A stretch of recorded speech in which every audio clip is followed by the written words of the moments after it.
This is the Everyday AI Show, the everyday podcast where we simplify AI and bring its power to your fingertips.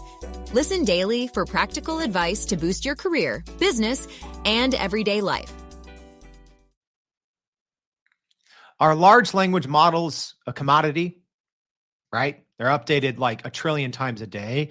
Every time you look, someone has a new large language model. There's a new company, new reasoning models. Does it all matter? Or does it maybe come down to the hardware, or even more specifically, the search bar, where you start your query for what you ultimately want? We're going to be answering some of those questions and talking about this a little bit more today on Everyday AI. What's going on, y'all? My name is Jordan Wilson, and I'm the host. And Everyday AI, this thing is for you. It's your daily live stream podcast and free daily newsletter, helping us all not just keep up with the trends and the topics that are going on in the world of AI, but how we can all actually use them and leverage that information to grow our companies and to grow our careers. Is that what you're doing? If so, awesome. You're in the right spot. So if you haven't already, please go to our website, youreverydayai.com. Sign up for the free daily newsletter. Here's what happens inside. We recap each day's podcast interview, pulling out important insights to help you actually leverage what you're learning on today's show, as well as we keep you up with everything else happening in the world of AI. So again, youreverydayai.com. And if you are joining us and you want to know what's happening right now in AI news, technically we got a pre-recorded show debuting live. We still have today's AI news in the newsletter, so make sure you go check that out. All right, I am excited today to talk about the AI race.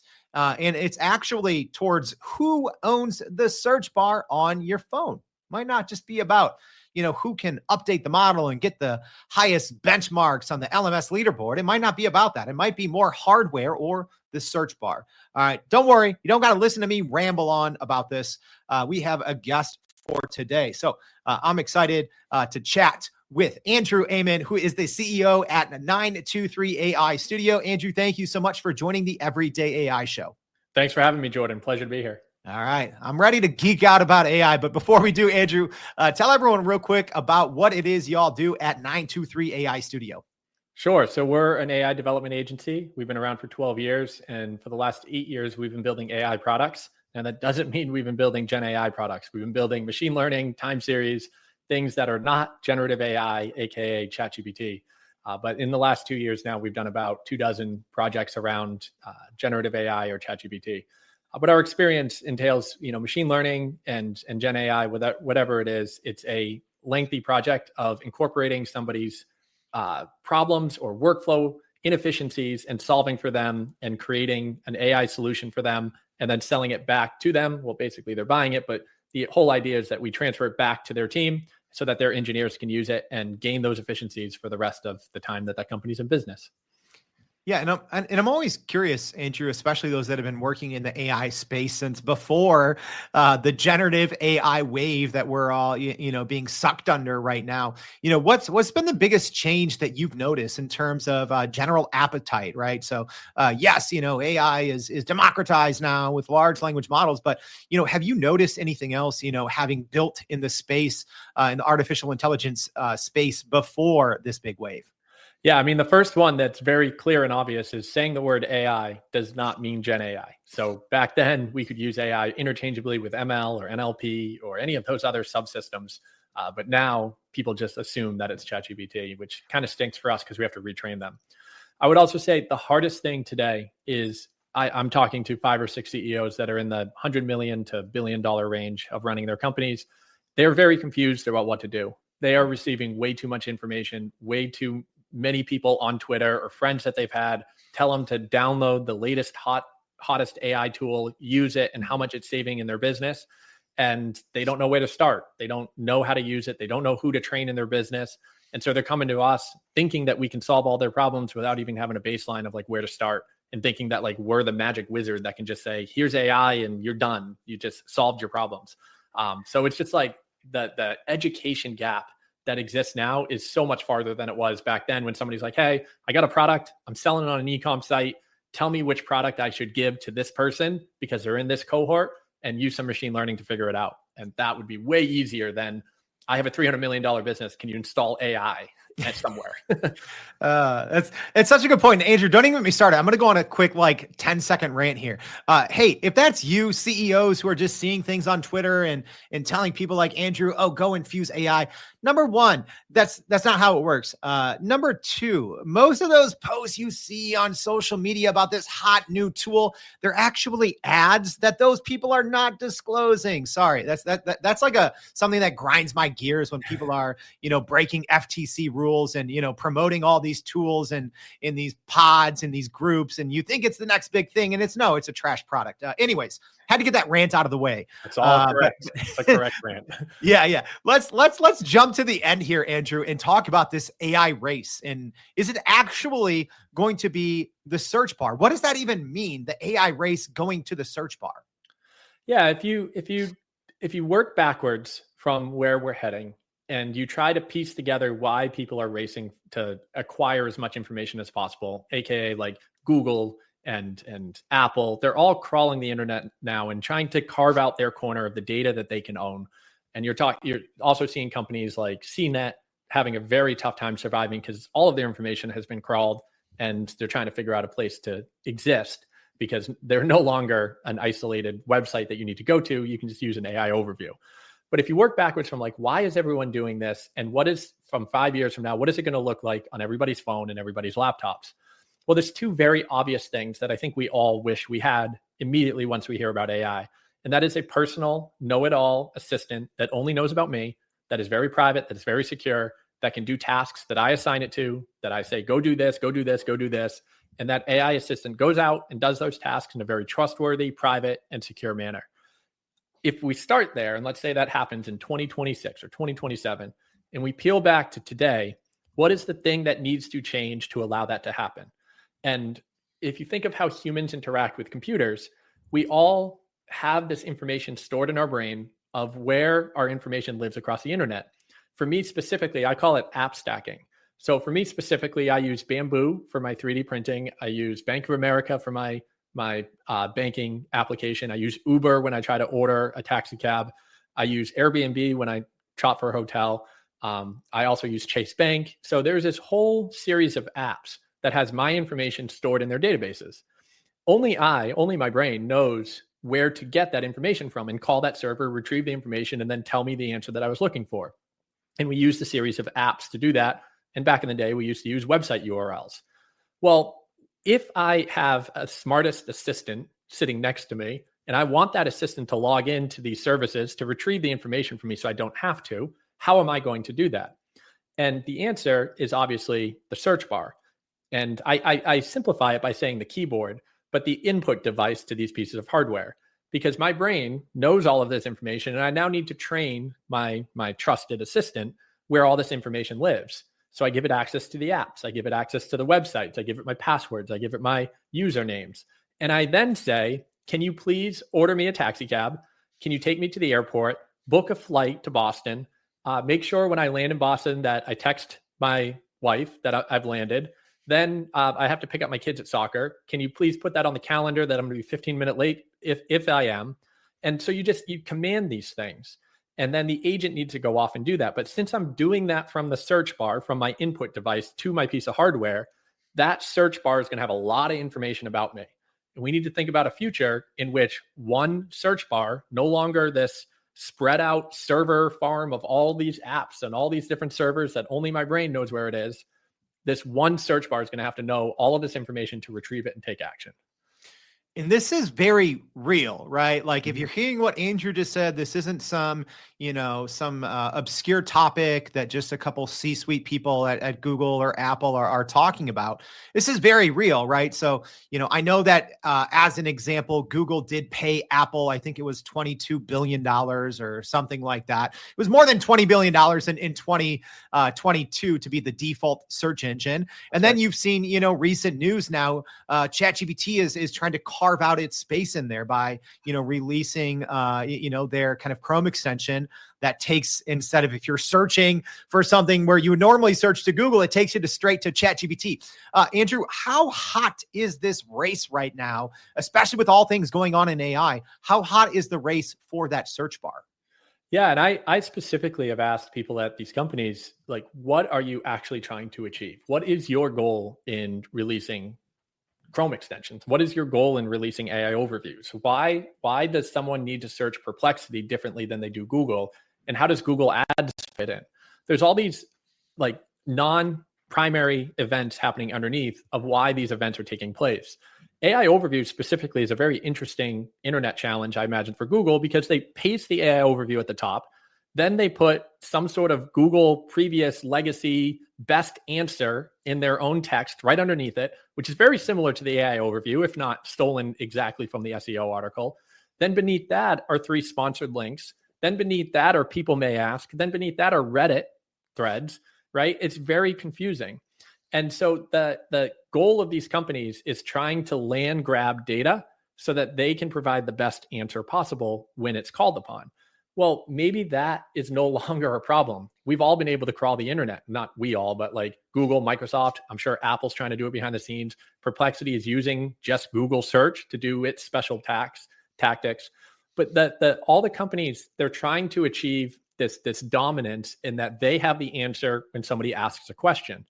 And to do that, once you get enough knowledge from enough people using your system, you then can start predicting what people will be asking and therefore putting it on their phone before they ask, reducing the latency, decreasing the cost. And so the knowledge gap between today, which is I have to call a cloud service large language model that is very unsecure, do my prompting, and then retrieve an answer, to then bringing that all to the device and having that device be secure, private, and have a conversation with the actual apps on my phone securely and privately. That is the direction we all are heading. And I think even today, they're trying to be that first mover so that ChatGPT is the only one that can call Uber apps, right? For instance. And if they have that locked up, I can only use ChatGPT to call Uber. I can't use my Google Gemini, which is built into my phone, or I can't use Siri, which is built into my phone to call an Uber. So that's what I think they're racing towards. Yeah, I still think Siri and Alexa and some of those other, dumb assistants are trying to figure out, 1+1 or what today is. But, as we look forward to a more, knowledgeable and useful future with these kind of AI assistants that you're talking about here, Andrew, how does this ultimately change the average business owner, the average individual, right? Like, how does this actually change our day-to-day? Because, kind of like what I talked about at the top of the show, are large language models getting commoditized? And if so, what does this kind of race to search ultimately mean for all these big tech and AI companies for the rest of us? I think there's 2 major things that are very clear that's happening, in my view, is that the bigger the company they are, the more data they have, you're going to see less competitors if they use AI correctly. There are people that I'm talking to in very specific industries that have 2 or 3 competitors in that space. And let's say they all share 33% of the pie. The first one to achieve market dominance with AI and can reduce their revenue per employee, so basically increase revenue while decreasing employees and just creating more profit, they're going to be able to reduce their prices to the point that the other 2 competitors have to get out of that business in that niche. So I think the bigger the business and the more advantages they have to spend money on AI, the earlier opportunity they're going to have to completely dominate that niche. On the smaller side, I think websites are irrelevant. I've said this for a while, that a restaurant website is the most pointless piece of real estate on the entire internet. I never need to go to a restaurant website, and look at the menu, look at the pictures, look at what all that is. A restaurant only needs to advertise on Yelp.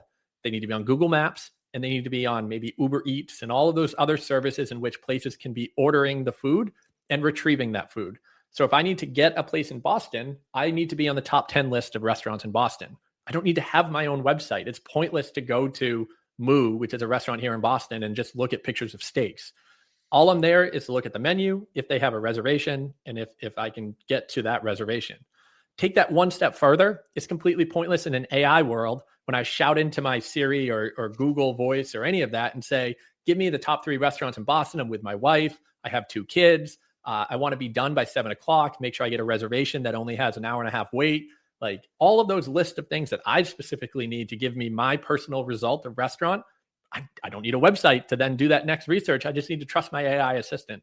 So I think small businesses need to get out of building UI, UX, servers, websites, and all that, and just focus on the experience of where can you live when people are searching for the thing that you're selling. So to play a little bit of devil's advocate here, and I get what you're saying, because as a consumer, as myself as a small business owner, I very rarely go on websites anymore. It is a mind numbing, hair pulling out of my head experience. It's terrible, right? Compared to the alternative of using a large language model and getting the information you need, a little more efficiently, a little more effectively. But right, someone else might be saying, oh, well, especially if they, outside of the restaurant example, right? Maybe they're a nationwide, I don't know, auto service detailer, whatever, I don't know. Right. But you want your information to be gobbled up by these large language models, right? So are you maybe suggesting, business owners pay less attention to getting their presence out on the internet, because ultimately what's on their website isn't going to matter as much anymore, even though that is the content feeding all of these big, AI conglomerates? Yeah, I don't know many small businesses that won at the SEO game. Marketers have ruined SEO for the last 10 years by creating top 10 listicles, blogs, and all of these other words that are just made up words of why you should rank in SEO. So Joe's Pizza Shop on the corner of Boston is not going to all of a sudden win at the SEO game and beat out, these crazy pizza places that have been around for 50 years and have SEO results and Boston Globe backlinks and all those other things that exist. So even the detailing shop you gave, any of those SEO plays, I think are just completely gone for a small business that just has a domain authority of less than 30 or 40. The play they should be focusing on is, what is the long tail keyword that people are searching? Best pizza in Boston for a family of 4.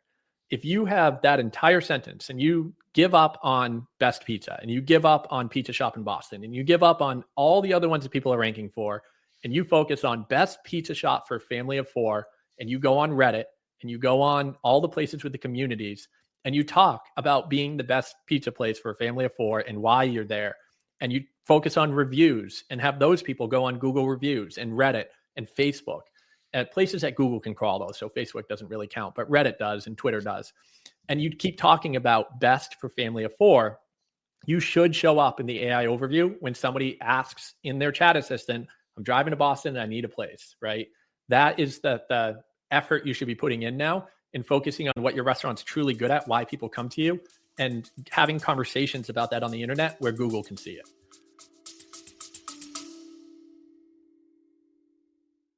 Are you still running in circles trying to figure out how to actually grow your business with AI?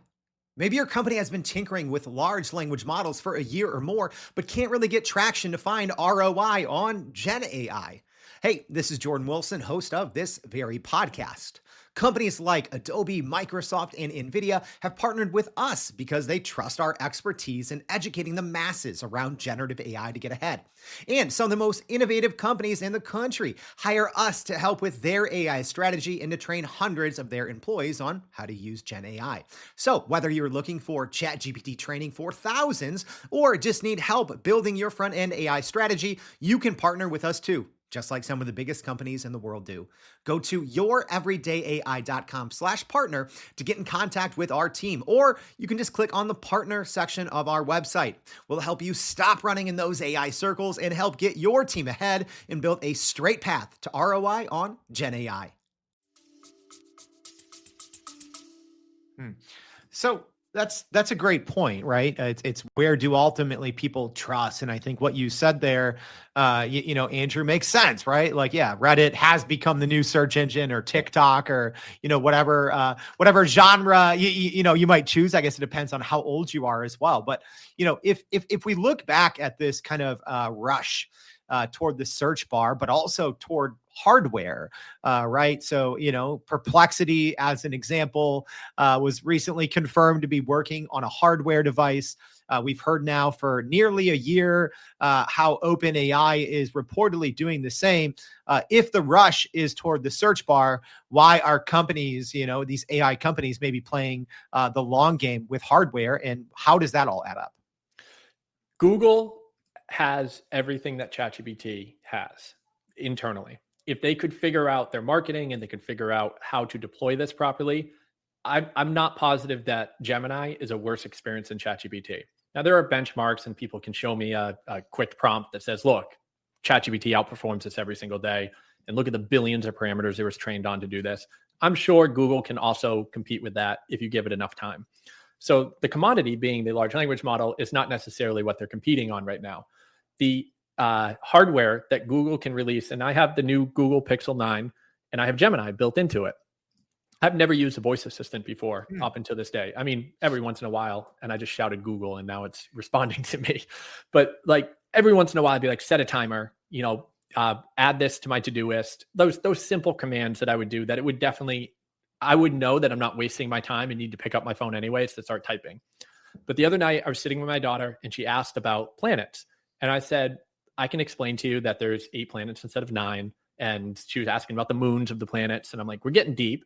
Why don't we have a conversation with Gemini? And I popped it open and it was a natural conversation between the three of us of asking about planets, learning about planets, interrupting about the story that it went on and started telling. And we're like, all right, that's enough. Like we know about Pluto not being a planet anymore. Let's focus on Neptune. And that natural conversation is now the experience that I'm having with a piece of hardware that so happen has a large language model built into it.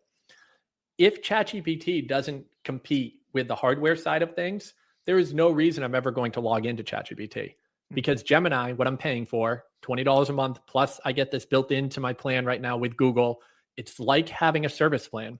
And I truly believe what will happen is that these tokens that we're all paying for right now are going to be agent tokens or agent currency to do tasks for me. And only the hardware can service and control those tasks because it's a monetary transaction at that point. So let's say I get 100 tokens for the month, and I know that's small, but maybe the model's only doing a penny, right? And so let's say I get 100 tokens for the month, and I'm starting to talk about planets. I use 13 tokens to talk about that planet. That's my bill for the month. And only the hardware and software that's integrated together can do that. And so ChatGPT is standing there out in the cold being like, you got to go to my website. You got to type in openai.com or chatgpt.com. Then you got to search. Then you got to log in. Oh, and if you're on the browser, I forgot that you logged in before. Let's log in again.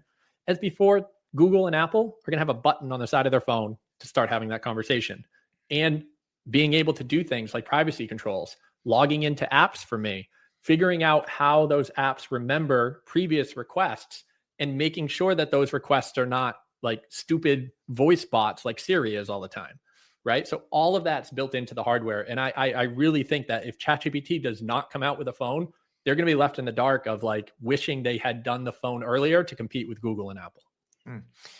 It's interesting, right? Because it makes perfect sense, but also, some of these companies have decades, right? Decades ahead of everyone else in terms of, hardware, and it's not always as easy, right? But I'm curious. You mentioned something there, Andrew, about security, right? Because I don't think that there's any one piece of technology or one piece of software that knows more about you, an individual, as the search bar that you use, right?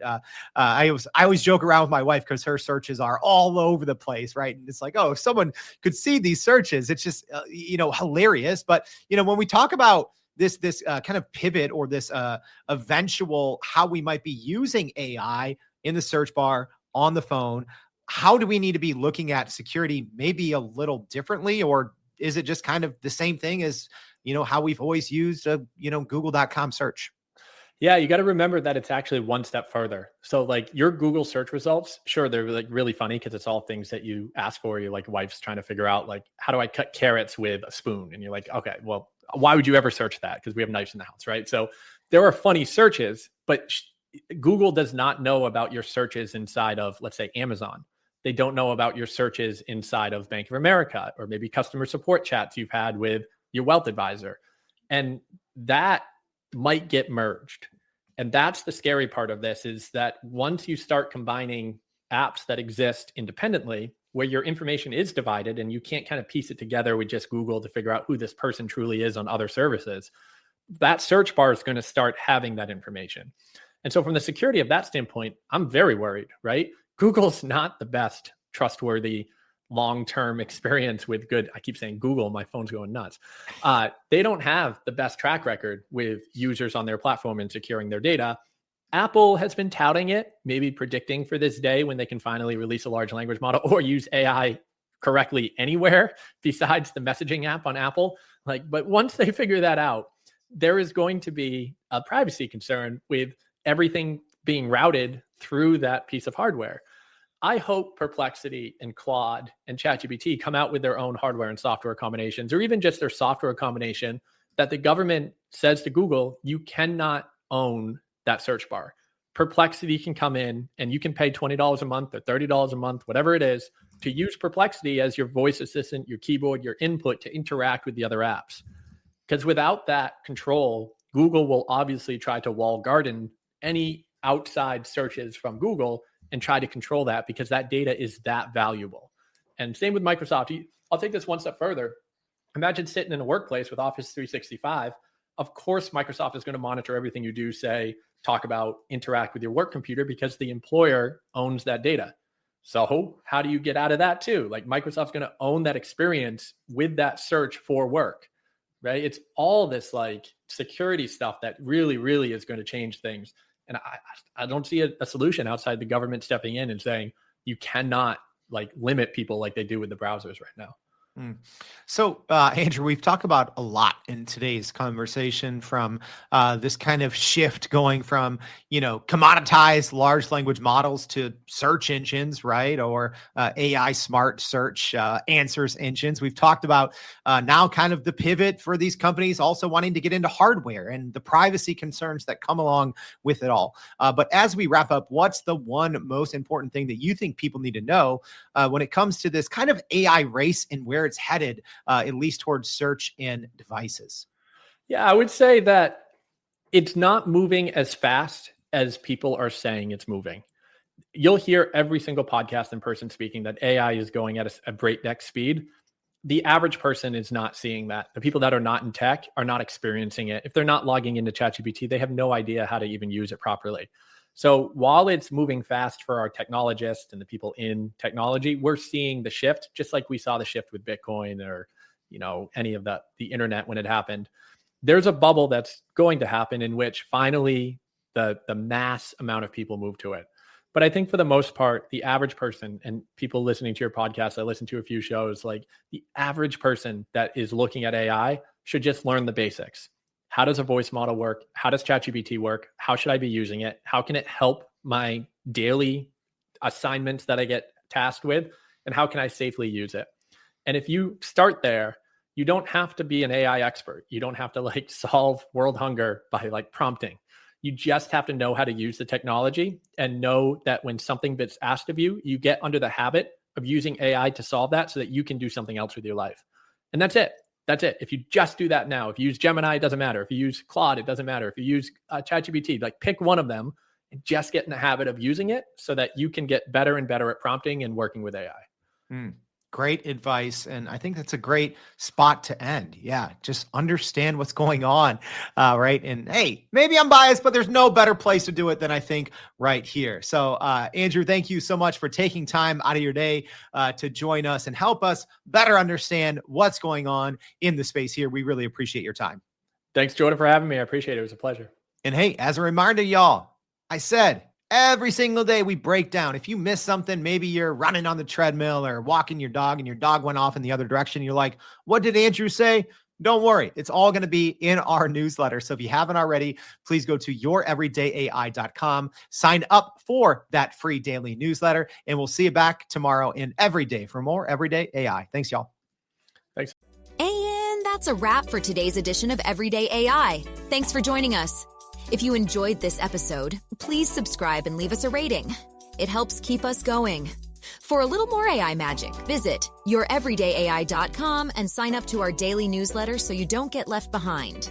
Go break some barriers, and we'll see you next time.